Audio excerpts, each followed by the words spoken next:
കിഴക്കമ്പലത്തെ വിനോദ കേന്ദ്രത്തിൽ വിദ്യാർത്ഥി മരിച്ച സംഭവത്തിൽ കുട്ടികളെ കൊണ്ടുവന്ന സ്കൂൾ അധ്യാപകർക്കെതിരെ പാർക്ക് മാനേജർ രംഗത്തെത്തി.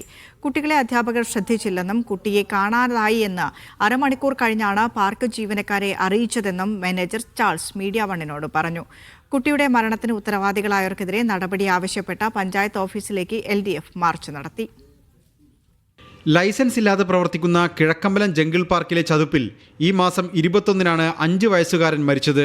കുട്ടിയുമായി എത്തിയ അധ്യാപകരുടെ അശ്രദ്ധയാണ് അപകട കാരണമെന്നാണ് പാർക്ക് മാനേജർ ചാൾസിന്റെ ആരോപണം. അപ്പോൾ ഇവർ പറഞ്ഞു വെച്ചാൽ ഞങ്ങൾ 25 കുട്ടികളേ ഉള്ളൂ, അതുകൊണ്ട് ചാൾസ് ഏട്ടൻ ഇതിന് പിന്നാലെ വരണ്ട, ഞങ്ങൾ തന്നെ കെയർ ചെയ്തോളാമെന്ന്. ഈ ചതിപ്പിൽ വീഴുന്ന മുമ്പ് ഈ കുട്ടിയെ കാണാതെ പോയ സമയത്ത് നമ്മളോട് പറയുന്നത് അരമണിക്കൂർ കഴിഞ്ഞാണ് നമ്മൾ പറയുന്നത് കുട്ടി മിസ്സാന്ന് പറയുന്നത് തന്നെ. ഈ മേളിലേക്ക് ഈ എൻട്രൻസിലേക്ക് ഓടിപ്പോകുന്നതാണ് കുട്ടികളെ ഇവർ പറയുന്നത്. പക്ഷേ കുട്ടി പോയത് അങ്ങോട്ടാണ്. ആദ്യം ഒന്ന് കടന്നു പോകുമ്പം ഈ വെള്ളത്തിലൊരു പ്ലാസ്റ്റിക് കവർ പോലെ കിടക്കുന്നതാണ് ഞാൻ കണ്ടത്. പക്ഷേ കുട്ടിയാണെന്ന് എനിക്ക് മനസ്സിലായില്ല. തിരിച്ചു വന്ന് നോക്കിയപ്പോഴാണ് വെള്ളത്തിൻ്റെ അടിയിൽ കുട്ടി കിടക്കുന്നത്. അപ്പം തന്നെ എൻ്റെ കൂടെ ഉണ്ടായിരുന്ന സുഹൃത്തിനോട് പറഞ്ഞ് ചാടാൻ പറഞ്ഞു. ചാടി അവനെടുത്ത് എൻ്റെ കയ്യിലോട്ട് തന്നു. ഞാൻ അപ്പം തന്നെ പാർക്കിൻ്റെ അകത്ത് കൊണ്ടുവന്നു CPR കൊടുത്തു. മനഃപൂർവ്വമല്ലാത്ത നരഹത്യക്ക് കേസെടുത്ത തടിയിട്ടപ്പറമ്പ് പോലീസ് അന്വേഷണം തുടരുകയാണ്. സംഭവത്തിൽ ഉത്തരവാദികളായവർക്കെതിരെ നടപടി ആവശ്യപ്പെട്ട് കിഴക്കമ്പലം പഞ്ചായത്തിലേക്ക് LDF മാർച്ച് നടത്തി.